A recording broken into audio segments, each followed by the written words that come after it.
Hey guys, it's here. Welcome back to another Road to Master Spectate. I'm spamming my games, I'm climbing through those ranks, guys. And today, we're playing some more Hecarim, and I'm showing you how to carry a dirty, filthy inter that you all too often find on your team. So, I'll show you my runes in a sec, guys, but first things first, this is my jungle path. I really like this path because it means that I can start with a... It's good for power farming to level 6, it's good for getting that early level 3, and more importantly, you can do it without a leash. So Hecarim has really good AoE clears. You start at those chickens, you can do that by yourself, you do the red, then you do the krugs, and you're all sorted. Ideally, what would happen here is I would actually get a leash from the Riven on red, and then do red, krugs, chickens, and then work my way down. I can do a full clear if you get a leash. But this way it means that your laners don't have to help you in that early game, so this is a good start to the game if you want to just give your laners like the best kind of advantage, I guess you can, just by letting them do their own thing. Now that that's out of the way, here are my runes. Bam! Wait, that was a bit ass. Bam! There you go. Coming for that Predator for obvious reasons. Sudden Impact works with your ulti and your E. Ultimate Hunter is better than Relentless Hunter. I mean, I think this is a bit personal preference, but I feel like Hecarim's ultimate is like such a huge deal that you really want that Ultimate Hunter, in my opinion. And then Celerity, Water Walking are just standard stuff. Move speed's really good on Hecarim, so it makes a lot of sense to want to do that. What I should say, by the way, if you're going to start topside or do this red side clear, whatever red buff clear, whatever path you do. So if I'm blue's team and I do a similar thing here, like red, krugs, I can do that. Whatever you do, two things to note. Firstly, don't spam your W, you'll run out of mana because you don't have blue buff in this clear. And secondly, you want to have a ward on the other side in this bush or in this bush. So if I were to be on the blue side and I would start here and do a red buff clear here, I would want a ward in this bush. If I start on the top side like I did this game, if I start here, I want a ward in this bush, which is what I had. That's important so you don't get your jungle cheesed away from you when they invade you. And, you know, because if that does happen, you can't stop it, but you can at least match it by going into their top side jungle. Now, one of the things about playing Hecarim, guys, I've been playing a bit more of him. I like playing him, but one downside is his early game impact is okay. You can see here I've got my boots as my first buy, so you know it's okay when you have that. But it's better in my opinion. The best strategy on Hecarim is to actually farm until level 6. So I'm going to go for this bot side gank here. Now, I'm not quite sure, honestly, what's going on. Threw out my Ghost, my Predator, my E. Meh, it's just not really happening. So my bot lane is 0, 1, and 0 so far. Not the best stat for a bot lane, honestly. It's just not really happening. And the worst thing about it is that I'm versus a Diana jungle who's just going to go AFK and farm until level 6. And the fact that my bot lane is starting to get really... They're starting to get... Well, okay, that's a lie. It's nothing too bad just yet. But we're starting to get into Aggie territory here for my bot lane. Mid lane has also died 1v1 here, so it's not looking great from the early. And this really sucks because Diana is like going to AFK this game in the early game. She's not really going to have much impact in the lane phase. And so we're both kind of doing similar things, which just means it's coin flip for us as to which one of our teams actually wins lane. And you know, Vayne and Fiddle is actually not that weak of a lane, honestly. When you have Fiddle, because you can just... Well, I guess it depends how you play it, obviously. You get outranged, but you can still farm, and Fiddle can still, like, poke, and he's actually really strong in lane. It's really hard to play versus Fiddle in lane. Unless you all in him, but of course, you know, Fiddlestick should be aware of that. Basically, all these lanes are relatively equal. If any, you know, bot lane maybe is a bit worse off, but even then, you should still be able to farm. Which, as you're seeing, you know, our bot lane is able to farm here, so that's fine. But having those 2 kills on Tristana is not ideal. Anyway, what's important as well when you're playing Hecarim, I mentioned this is a good, like, farm to level 6 path. I've kind of adapted a little bit because I've been doing a bit of PvP stuff, obviously. I did that gank bot, then I did that gank mid. But it's important. What's good about doing this clear when you take your krugs early is when they then respawn, they give you a crap ton of experience. Like, disgusting amount of experience. Like, I'm level 6 here at 6 minutes into the game. So if you take these away early, on the second rotation of your krugs, you're just like, you're rolling it. So any champion in the game, guys, that you can reliably clear on, whether you've got good AoE clears, or whether you've got good, just good clears in general, So another example. Oh, look at that setup. That's just, you know what? I'm going to rewind this one, fellas. So Lee Sin can do this. No, but he doesn't have good AoE clears, but he's got good jungle clears in general. Lee Sin can do this. But good AoE examples would be people like Skarner, Hecarim, Kayn, these kind of champions. Now, I'm level 6 here, and level 6 on Hecarim. This is when you first want to do y'all fangs. I'm just going to show you what happens in this gank here, because you did see it. You saw what happened here. But this is how you want to mechanically play Hecarim. Hecarim is not a hugely mechanical intensive champion, as you would imagine.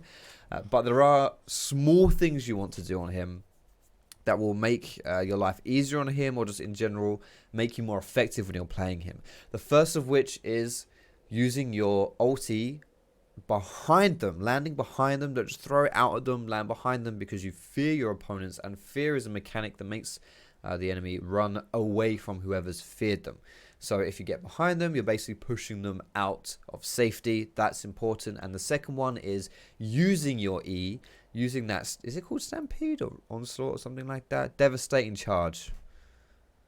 Okay, at least your ultimate has something to do with Onslaught. Is your passive Stampede? There's literally nothing to do with Stampede.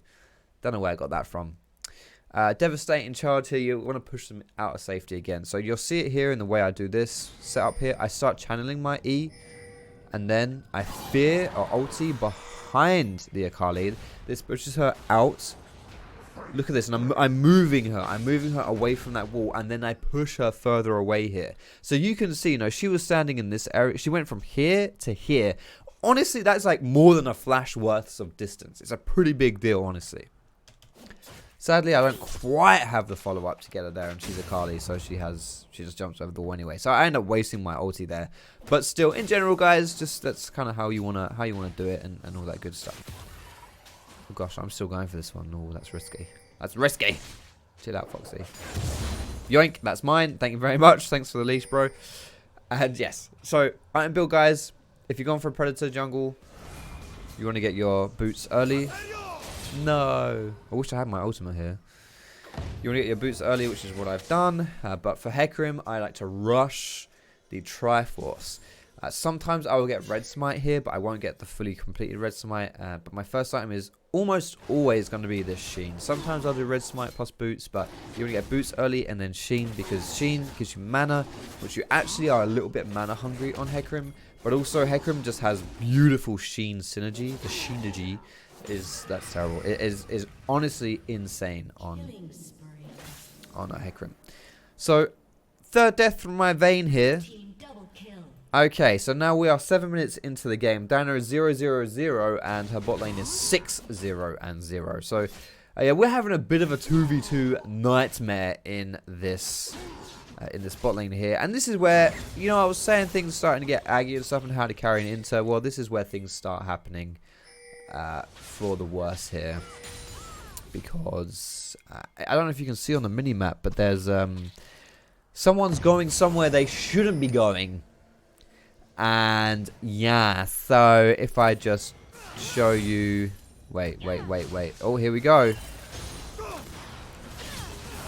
Die, dickhead. Beautiful. If I just show you this girl here. Yeah, she's a little bit tilted. The name Win All Day. That's a doubt from me.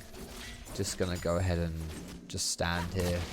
And yeah, she's a bit angry, you know, a bit angry, which is a shame, because we can win this game pretty easily, honestly. You know, she scales really well. We have good tools to win this game. This is not a lost game by any means. But yeah, you know what, she's just a little bit not happy about this one.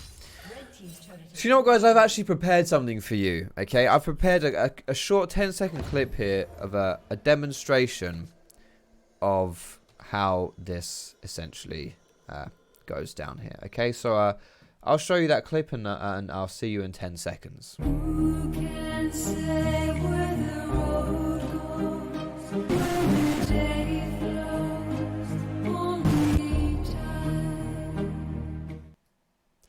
Yeah.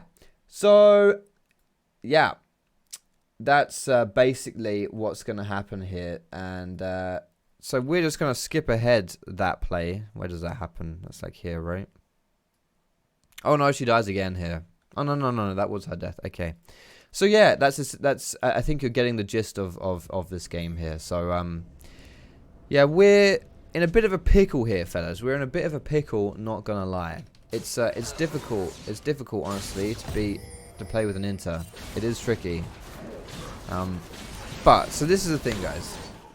To play with an inter, what you've got to do, most importantly, you want to focus on your personal strength so that you can make individual impacts on the map, individual plays, because you're playing 4v5. So you want to make, so in this case, basically what it means for me is I'm going to be farming up this game, and I'm going to make sure that I individually can still take on the enemy team. Because I'm not going to be able to rely on any team strength here. I'm not going to be able to, you know, play around anyone. Just make sure I'm strong. I keep farming. I keep doing these things that are important for me to win this game. And the second thing is, it depends on your champion. If you're playing a more supporty style champion, like a tank or something like that, you want to identify who is your strongest teammate and just try and get them really fed. In this game, it'll be either the LeBlanc or the Riven, obviously. You just want to sit on them, you want to play around them, you want to play with them, and you want to get them. Essentially, you want to counterweight what's going on with your inter and make the enemy team start dying so much that they're essentially inting as well, and, you know, kind of balance it up a little bit. In this game, Hecarim actually functions pretty well as as a carry, almost as like an assassin as well to a certain degree. So you want to, like for me, I want to keep farming. I'm going to still make aggressive plays because I can, and I also can bear the responsibility just on myself, on my own pick to carry this game if I get strong. Another thing you want to make sure you're doing is you don't want to over commit to plays that you're not going to win, because you're essentially 4v5 at this point in the game. So just don't bother, like that Herald that just went down there, don't bother going for that Herald, don't bother going for anything like that. Oh, here comes the Herald, or is it? Look at this play. That is a beautiful play. That's the other thing you need, guys. You need a little bit of spice. I'm not talking sporty, I'm not talking posh, I'm not talking ginger, I'm not talking baby. I'm talking League of Legends spice, okay? That's what you want. Denying the Herald down there because you want to stop the bleeding as best you can. And individual impact is a big deal when it comes to these kind of things. Just your individual spice, your individual outplay is just doing things that just un certain je ne sais quoi. Right, we'll put it that way. Un certain je ne sais quoi is the kind of thing that's going to make a difference in this game. Outside of that, guys, make sure you're not playing around your inter as much as you can. Just let them do their own thing. If they're fully on running it down mid, fine. If they're like, this Vayne is now just rage splitting. Like, she ran it down a few times and now she's just rage splitting. Just let them do their own thing, but don't play around them. And, you know, like, if they're just going to die, oh, just let them die. Or in this case, the enemy team's just going to die against them. Jesus. Alright. So that's basically it, guys. We'll just let a split push and we'll just try and do our own thing, essentially. I mean, there is still hope, you know. There is still hope. And this is something you can't see the chat here, but I'm trying to just like say to Vayne, like, we can still win, Vayne. It's okay, it'll be fine, blah, blah, blah. She's obviously not really listening to me, but whatever. Just little things like that. Try and just get a little thread of try hard out of them so that they can still play around you, or they can still try and make something happen here. But you see, like, this is a play right here where I go on this play because even though I'm playing with the Vayne, who isn't, she's not trying whatever, I'm still strong enough individually. I had 2 levels on the Yasuo. That's why I said individual strength is as important as it is, because if I individually can just take on Yasuo, it doesn't matter what my...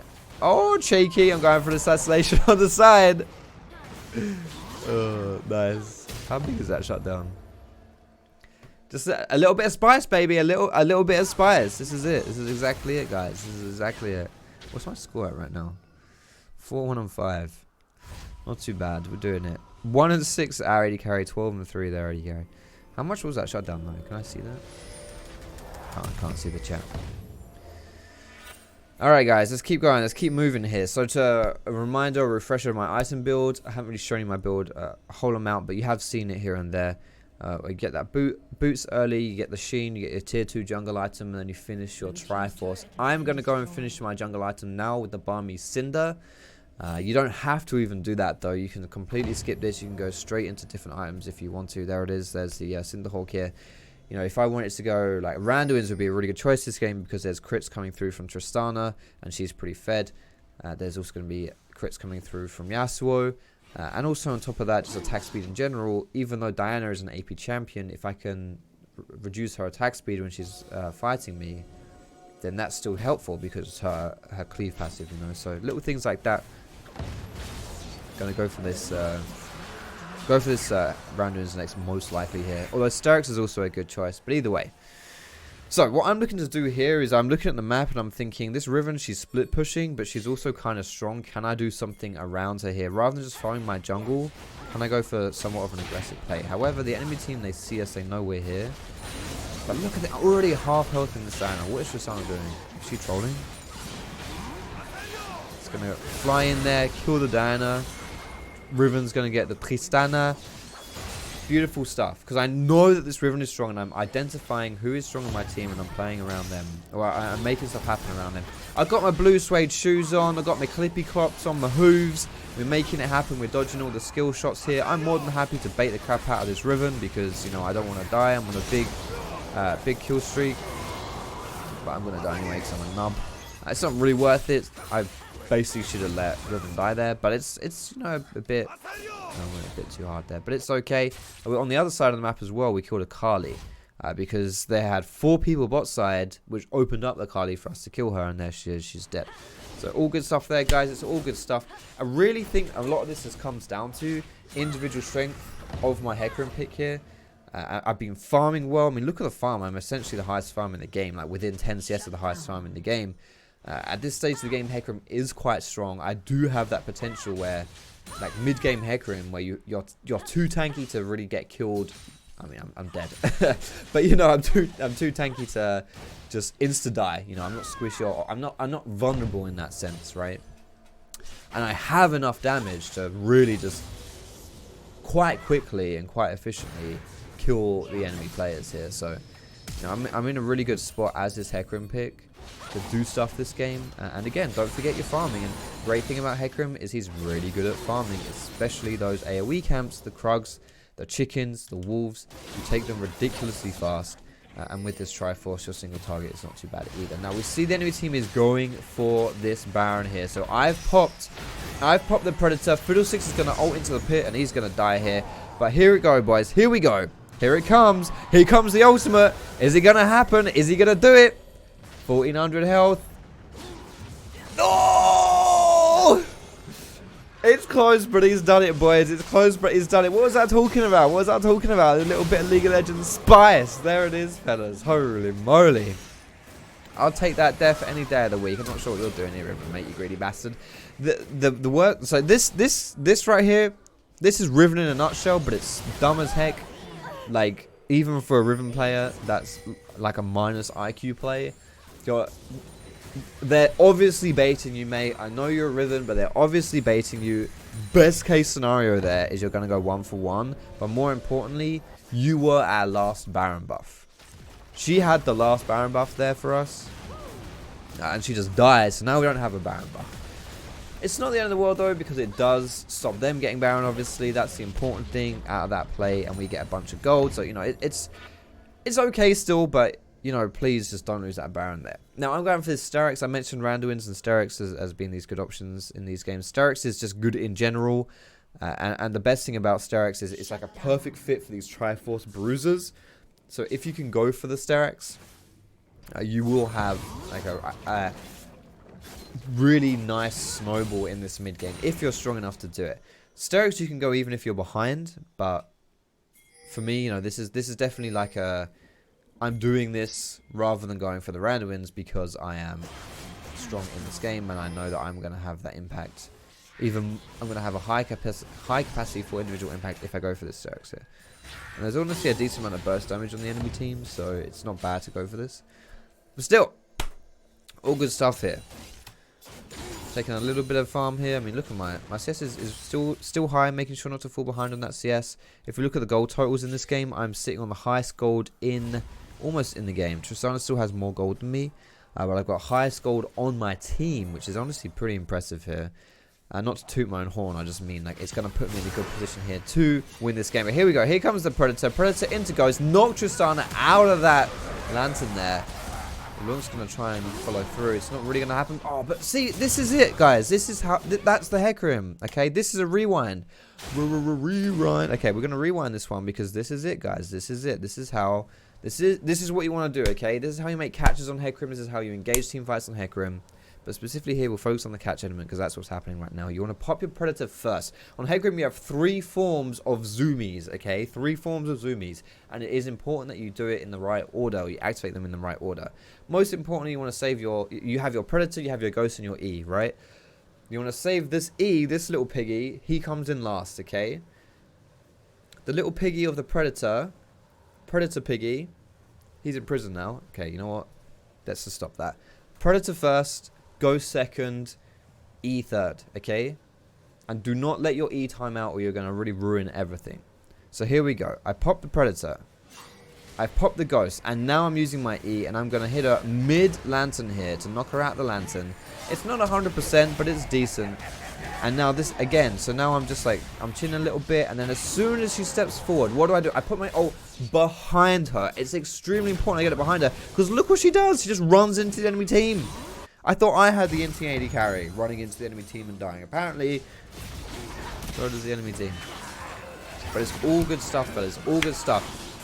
And it's just little things like that, guys. There's little things like that that will get you these kills, that will secure you these kills. And it's important that you learn these things. It's not that difficult. It's not that difficult to do. You know, just got to learn them. You just got to know it. You can do it 100%. You know, nothing I'm doing this game is something you can't do. This is I'm almost in D2, guys. I'm almost in D2 when I'm playing this. I'm like mid D3. None of this stuff is something you can't do. Back down in, you know, if you're in gold, if you're in silver, if you're in bronze, you're in plat, whatever, you can do it. It's not difficult, right? All I'm doing is farming, and then just telling you little specifics here. So I wait around this wall here because I see on the minimap. I know what's happening here. Look at that damage. Look at that damage. Disgusting. Yasuo goes down here. I sort of bait the crap out of my vein, but that's fine. Now I've got to be careful. I've got to run away here. I'm in a bit of a pickle, but no, never mind. I've got Starix. I'm fine. Disgusting Starix I am. Now we've got a massive fight happening here. And we have to be careful because this is not a fight that we're going to win. I don't know what happened to Fiddlesticks, but he died here. Yeah, my bot lane is... I don't mind trading my Vayne for like a Yasuo or something. Like that is fine. And I would have got a Kali as well if Tristan didn't show up. But again, that's really a play that I can only make because of my individual strength. And individual strength comes from farming. I think this is what I was really struggling with when I was playing jungle before. And how I was getting really frustrated with it and not enjoying it. Is because I didn't feel like I was able to really make those plays. And a lot of it is because I just wasn't strong enough to do it. But when you put more of an emphasis on your farming and being not really being selfish, but just don't forget to farm, you know, just it's okay to farm. You don't always have to be out on the map doing things 24/7, you know. Woo! Holy shit, she died. So no, buddy. So yeah, this Tristana overstepping here. See, this is the thing. If the enemy team feels like, I mean, they're still ahead in gold for goodness sake. But if the enemy team starts getting a little bit desperate or a little bit cocky, these are the mistakes in solo queue you can take advantage of. It's really easy to look at a game like this and say, oh, you only won because, and then just like completely underwrite and demean any reason that we would win this game and just say that the enemy team gave it to us rather than us earning it, right? And there's always going to be an element of that in solo queue, but that is just solo queue. In solo queue, people make mistakes, and that is part of solo queue, is capitalizing on those mistakes. So I've killed the Diana here. She's donezo. I'm trying to focus on the Akali, but she's slippery as heck. There's the Yasuo as well. I've got to be a little bit careful here, but unfortunately I'm tanky as Fook. There's my Starix as well. Oh my lordy, this is not good. I'm dead. What a hook, baby. Oh, that's slippery. That's cheeky. Okay. All that time, guys, all that time, Riven was pushing bot lane. So we ended up a team fight here, losing like 2 and 3. Especially me dying, because I have a bit of a shutdown there. Oh, it's only 450 gold, actually. That's fine. And Thresh got it. Okay, that's no problem. But we did have the moves going on in this bot side. So that's okay. You know, if Riven wants to split push like this, honestly, it's not too bad. I would like to see her group up a bit here as well, though, because our team is really strong at this stage of the game. And with her, we will 100% win these team fights. They have the Tristana, but that's all they really have right now. And this Tristana, yeah, I mean, I was going to say, this Tristana has shown questionable positioning throughout this game. And she's definitely even a weak point for the enemy team, you know. But they still have some power picks, you know. This Diana is 9 and 5, for goodness sake. She's strong. Akali is still strong. I mean, she's just Akali. And Yasuo is Yasuo, so he'll be able to scale into this game. We have to still give some respect to Yasuo. It's not like he's without any damage. He's still got 200 farm, right? So, you know, Vayne is still doing Vayne things. 2 and 12 is... Alright, yeah, it's not great, but it's okay. It's okay, we can still win this one. Level 16 here, guys. It is important that you respect level 9, level 11, level 16. On someone like Hecarim especially, it reduces the cooldown and increases the damage of your ultimate. And I view Hecarim as a rather ultimate-reliant champion. Especially when you get into these late games and start playing these team fights. So, I want to make sure you have good cooldown on that. So I'm going to jump in here onto the Yasuo on the sides here, but then I'm going to give up on him, and I'm going to just right into that two-man. That two-man in the mid here. So we get 2 kills here. That's Diana as well, who is the enemy jungler, which means if we want to go for this Baron, we can make a play for it. And Vayne is just spawning here. We actually have enough damage for it outside of Vayne, partially because of me. I actually have a really good... Woo! What is that? I'm trying to scratch my ass. Good old itchy ass cheek. We have good damage on Silk, so I have a lot of consistent damage. And Riven as well is doing her thing, but Vayne will come into this and she will help us out. Now what's important when we do this Baron play here, guys, is we make sure that any threat that comes into the Baron pit, we want to deal with it before it gets to us. And this is why LeBlanc is sort of running interference here, and you saw on the kill, with the kill onto Akali, is we instantly turned away from the Baron and went onto that Akali. So essentially we just left Baron and just went run down on the Akali, because you just don't want to risk it. It's just not worth the risk, you know. You don't want to risk that 50-50 smite because it's just unnecessary. It's just fully unnecessary to risk that 50-50 smite. You know, if you're in a position where you should be, like, this is yours, it's your Baron, easy peasy lemon squeezy, why would you do anything to jeopardize that? You shouldn't. Absolutely should not. And it's never a good idea to fight inside the Baron pit either. It's, you know, Baron will just be doing loads of damage to you. It's like, yeah, it's just not a good idea. So always play it safe, guys, and go for the enemies first before you secure the Baron yourself. Now, I've got this random in here, 4th item. I mentioned that was going to be a really good item for us this game. It deals with both the Yasuo and the Tristana quite efficiently. But here we go. Here comes the Predator into the Ghost. Into the E. Into the Randuins. And a dead Thresh. I mean, I came from, like, here. I ran Predator on my Jarvan as well. And this is the... one of the biggest reasons why is it allows you to make really good reactive plays. Like you're really good at seeing something that you're not quite in position for and just popping Predator and suddenly being in position for it. Wow, that is a really good engage there. Holy crap, we have to be careful right now. So we're gonna get that 3-man Diana ulti there. 3-man Diana E into the Yasuo ulti. But fortunately at this point we're a little bit too far forward, and we're also kind of tanky in this front line. Well, I guess I'm pretty tanky in this front line, and Riven's not even that. Riven ain't too shabby either. Vayne's dead. It's no real surprise there.